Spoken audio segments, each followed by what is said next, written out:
دا د بدخشان ولایت د کوکچې سیند دی، هغه چې له غاړې خلک د خپلو موټو او بخت په زور سره زر راباسي.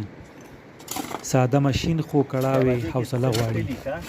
لپاره اوبه لاندې ځي هغه څه مواد چې دي چې سره زر ورته وي هغه بدن ته نښلي. دا سړی چې کرۍ ورځ د همدې ماشین له سوریو د کوکچې سیند شګه باسي وایي دومره څه ترې بودوي چې ژوند یې پرې روان شي. د دې سیند پر غاړه داسې خلک ډېر لیدل کېږي چې د همدې ساده ماشین پر مټ ریک پروسس کوي او که یې بخت کار وکړ سره زر ترې بیلوي.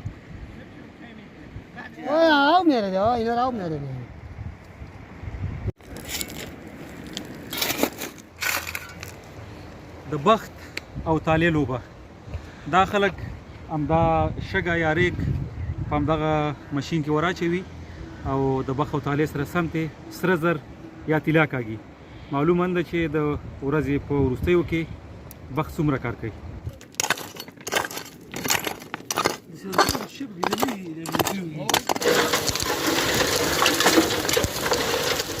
بدخشان چې په افغانستان کې د ګران بیه غمو لرونکي ولایت باندې مشهور دی، د کوکچې له سینده یې سره زر هم ایستل کېدلی شي.